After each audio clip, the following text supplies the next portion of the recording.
Bueno, me tocó revisar el tema de enfermedad diverticular. Hubo muchos trabajos y no quiere decir que los que ya haya escogido yo sean los mejores, pero sí son los que más me gustaron a mí. Yo soy una agente práctica, así que pensé o escogí los estudios que me parecieron más útiles para la práctica diaria. Hubo un par de estudios o tres hablando de la historia natural de la enfermedad, con estudios muy bien hechos. El primero es un estudio hecho en Estados Unidos, un estudio transversal y prospectivo, donde incluyeron, no, este es de Beirut, ahí estoy de hocicona yo, incluyeron a 823 pacientes mayores de 50 años que habían sido referidos a un estudio de colonoscopia para escrutinio de cáncer de colon. Resulta que en estos pacientes totalmente asintomáticos se encontraron 224 casos de diverticulosis incidental. Predominó el sexo masculino ligeramente, la mayoría andaba por ahí de la séptima, octava década de la vida, y como en todas las partes occidentales, el predominio de localización de la enfermedad diverticular fue en colon izquierdo, seguido de una pandiverticulitis y mucho menos frecuente el colon derecho. Lo siguieron más o menos por 7 años a todos y nada más para el seguimiento quedaron 146 pacientes. De estos 146 pacientes, en estos 7 años, solamente 6 pacientes desarrollaron un cuadro de diverticulitis aguda y de estos 6 pacientes, solamente uno requirió hospitalización. En conclusión, la enfermedad diverticular es una enfermedad 100% benigna, cosa que todo el mundo conocíamos, y la tasa de complicaciones es menos del 1%. Esto favorece las nuevas guías de tratamiento expuestos por el Colegio Americano de Cirugía, en que ya no se operan tantos enfermos de divertículos colónicos como los cirujanos quisieran, creo yo. Otro estudio sobre la historia natural de la enfermedad, este sí es un estudio norteamericano. Ellos utilizaron una base de datos a nivel nacional y escogieron un periodo de 4 años, y el objetivo de ellos es seguir a todos los pacientes que tenían diagnóstico de enfermedad diverticular a lo largo de estos 4 años, a ver cuántos de ellos hacían visitas a servicios de urgencias, de estos que acudían a los servicios de urgencias, cuántos requerían hospitalización, y de los hospitalizados, cuántos tendrían que ser readmitidos en forma temprana, y esto dijeron antes del mes de haber sido dado de alta de la primera hospitalización. Fueron un montón de visitas a urgencias, en realidad fueron 1.200.000 pacientes, pero más de 1,5 millones de consultas en servicios de urgencias a lo largo de toda la Unión Americana. La mayoría de los pacientes diagnosticados con enfermedad diverticular eran jovenzones, entre 45 y 64 años, y menos de la mitad eran mayores de 65 años. En este grupo no hubo diferencia estadísticamente significante en cuanto a sexo masculino o femenino, estaban muy parejitos. Hubo de estas visitas urgentes, el 56% requirió hospitalización y el 44% se fueron con manejo ambulatorio, los vieron en urgencias y los mandaron a casa. De las hospitalizados, el 65%, esto sí, eran de los grupos que peinan canas, mayores de 65 años, y solamente un 12.2% requirieron readmisión temprana, por cualquier causa. La causa de readmisión temprana por enfermedad diverticular o alguna cosa relacionada con los divertículos colónicos fue tan solo del 4.8%. ¿Qué concluyen estos? Que los mayores de 65 años con enfermedad diverticular tienen una mucho mayor probabilidad de requerir un manejo hospitalario, que la gran mayoría de las veces que se readmiten a los pacientes es por cualquier causa ajena a la enfermedad diverticular, y que probablemente las comorbilidades sean las principales causas de hospitalizar o readmitir a estos pacientes mayores de 65 años y no la enfermedad diverticular por sí misma. Otro estudio en cuanto a evolución de los divertículos es comparar las características de los pacientes menores de 50 años contra los mayores de 50 años que tienen diverticulitis. Estos también fue un estudio de análisis de una base de datos nacional, esta es mucho mayor, es una base de datos que incluye 8 millones de hospitalizaciones por año y más de 1,000 hospitales a lo largo y ancho de los Estados Unidos, y detectaron que había casi 250,000 hospitalizaciones por diverticulitis, menos del 3% de todas las hospitalizaciones por otras causas.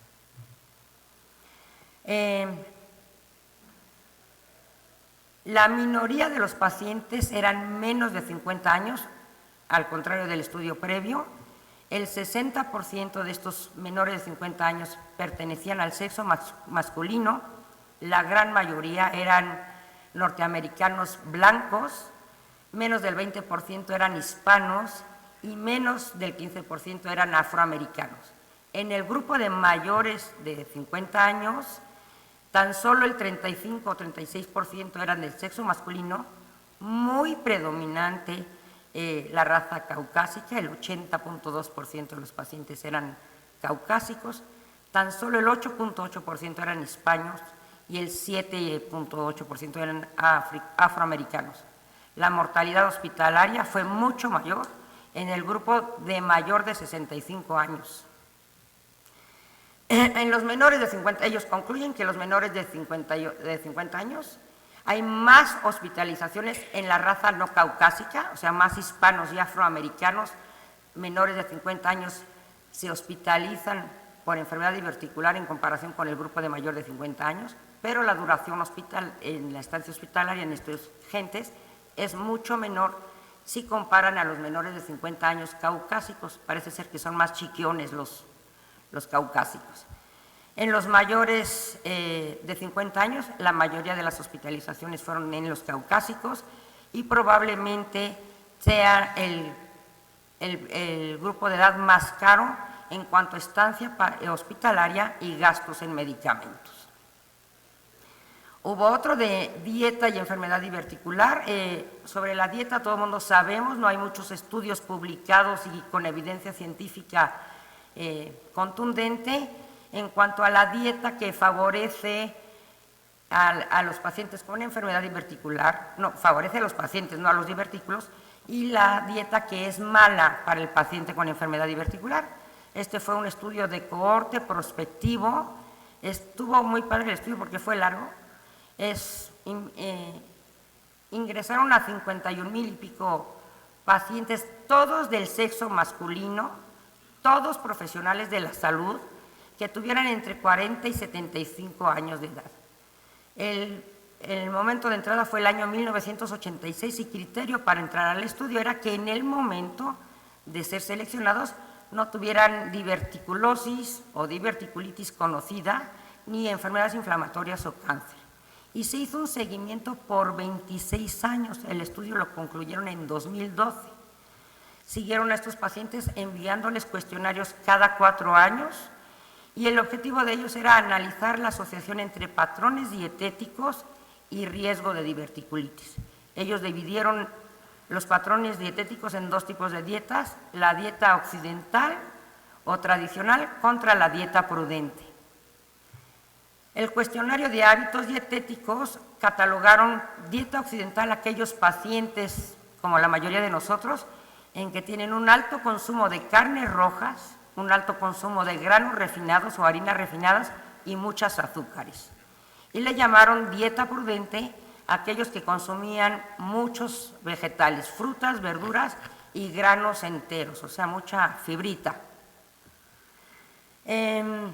Y también se enviaba un cuestionario para preguntar sobre la presencia de diverticulosis y diverticulitis. En el de diverticulosis y diverticulitis se les preguntaba la fecha de diagnóstico, cuáles fueron los síntomas o los estudios que sugirieron el diagnóstico y cuáles fueron los procedimientos que les hicieron para confirmar el diagnóstico. Y les definieron diverticulitis como la presencia de dolor abdominal asociada a cualquiera de esas 3 cosas que les pongo ahí, complicaciones, que hayan sido hospitalizados con antibióticos o que hayan requerido cirugía, o aquellos que les hayan hecho una tomografía comprobando la presencia de diverticulitis y que hayan requerido manejo médico con antibióticos o que hayan presentado fiebre. En fin, el diseño del estudio fue súper padre, nada más se requería mucha paciente, inicialmente más de 51,000 pacientes, luego excluyeron algunos y se quedaron con 47,209 hombres que acabaron el estudio. Y bueno, solamente encontraron 1,060 casos de diverticulitis. Los resultados que publican estos autores es que hubo mucho más enfermedad diverticular, presencia de desarrollo de diverticulosis o de diverticulitis en los que tenían una dieta occidental. El 52%, tenían un 52% más de desarrollar diverticulitis contra aquellos que no consumían o consumían menos la dieta occidental. Lo dividieron en quintiles. El quintil más alto era el que comía carne roja como si fuera argentino, y el quintil más bajo es el que comía carne roja solamente 2 veces por semana. Los pacientes que seguían más apegados a la dieta prudente, los no estrictamente vegetarianos, estos fueron excluidos, tenían un mucho menor riesgo de desarrollar diverticulitis. Y que bueno, la dieta más reciente era la que se asociaba más fuertemente con el riesgo de desarrollar diverticulitis, más que la dieta basal con la que habían iniciado el estudio, o la dieta o la ingesta acumulativa de carnes rojas, o de dieta prudente o de dieta occidental.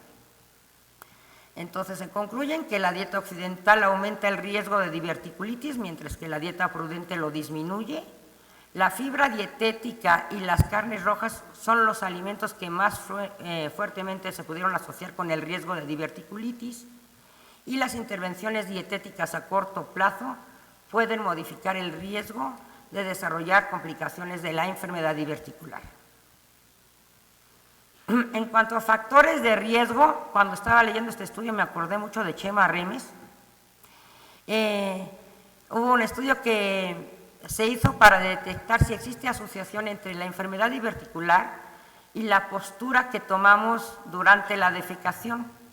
Es decir, le llamaron en cuclillas, pero creo que no es cuclillas. Hicieron un estudio prospectivo de 9 meses en 2015, incluyeron a 757 pacientes con una edad promedio de 55 años, en las que se les hizo colonoscopia buscando divertículos. De estos 757 pacientes, tan solo 95 tenían divertículos en el colon, y los otros 662 los agarraron como grupo control, no tenían divertículos. Encontraron, bueno, lo mismo que todos, la mayoría de los divertículos se encontraban en el colon izquierdo. Aquí hubo más en colon derecho que pancolónicos. Predominó extrañamente en el sexo femenino, y los pacientes que tenían enfermedad diverticular eran mayores en edad que el grupo control. Los pacientes que usaban el inodoro tradicional, o sea, el que no tiene las rodillas más arriba de las caderas, y tardaban más tiempo en defecar, y bueno, el 72% de los pacientes que usaban el WC tradicional, el inodoro tradicional, desarrollaba enfermedad diverticular, contra los que usaban un banquito en los pies que simula una defecación en cuclillas. Tenían las rodillas más altas de la cadera, y estos, tan solo el 53% desarrolló enfermedad diverticular, con una P estadísticamente significativa.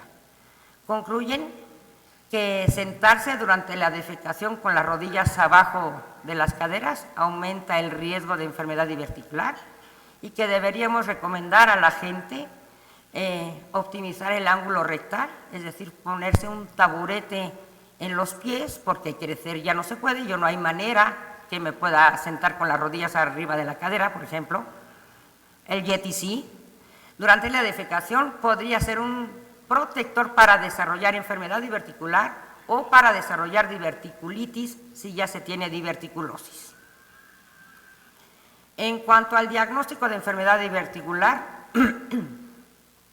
hubo un estudio multicéntrico y retrospectivo para evaluar la clasificación DICA, esta propuesta por la Asociación Americana de Endoscopia, en que etapifican el estadio de la enfermedad diverticular. Incluyeron 1.651 pacientes, predominó el sexo femenino en este estudio, la edad promedio también era séptima década de la vida, y lo que hicieron esto es analizar, incluir a los pacientes en los que tuvieran el video disponible para revisar la colonoscopia y poderlos etapificar según la DICA, y además tener el expediente donde pudieran ver la historia de su enfermedad diverticular y que tuvieran proteína C reactiva como seguimiento de su enfermedad diverticular. Encontraron por grados de DICA, la gran mayoría era un grado muy leve, DICA 1, el 30% era un DICA 2 y tan solo el 12.8% era un DICA 3, que es la enfermedad diverticular más severa. Estos autores concluyen que la DICA sí tiene una asociación significativa, mucho más que la PCR, para predecir quién va a desarrollar una diverticulitis complicada o va a necesitar cirugía.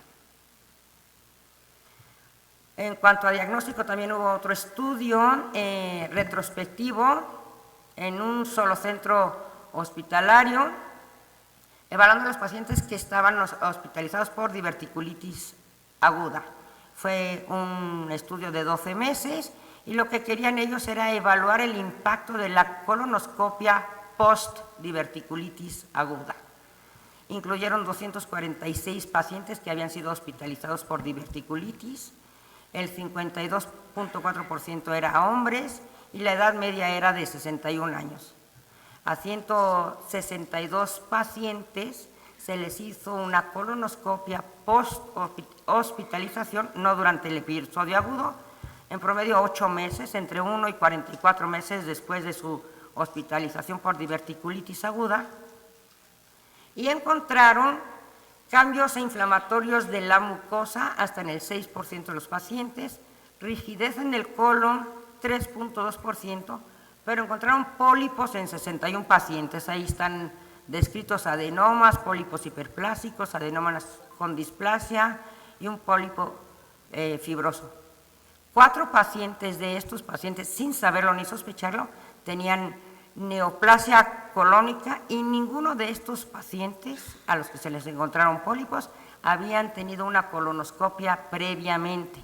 No especifica este estudio cómo es que se había hecho el diagnóstico inicial de enfermedad diverticular.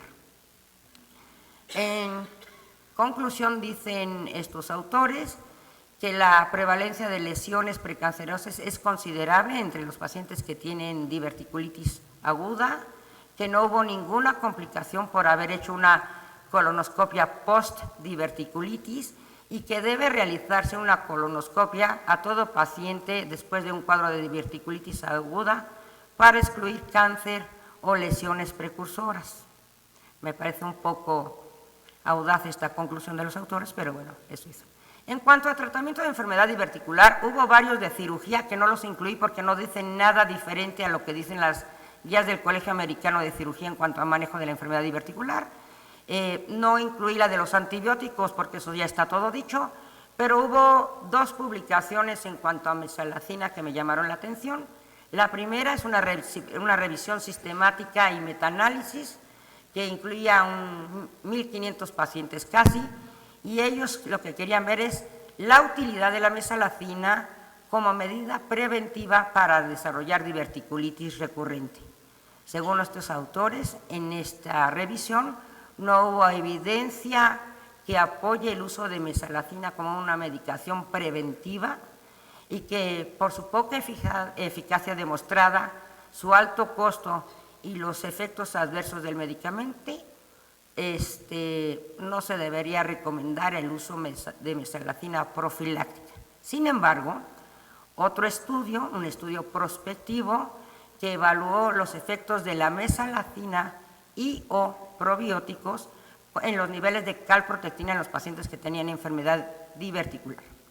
Incluyeron fue un estudio prospectivo con 163 pacientes que tenían divertículos sintomáticos y calprotectina fecal por arriba de 150 microgramos. Se les evaluó con colonoscopia y con TAC. Dicen ellos que la combinación de mesalazina y probióticos o el aumentar la dosis de mesalazina sí reduce los niveles de calprotectina fecal en pacientes con enfermedad diverticular sintomática no complicada. En conclusión, sobre la mesalazina, estos resultados son contradictorios entre ambos estudios. Habrá que reconocer que el primer estudio, que dice que no es recomendable, tiene un mayor número de pacientes, pero también hay que ver que el segundo estudio es un estudio prospectivo con seguimiento cercano. Y bueno, creo que con esto acaba mi participación. Muchísimas gracias.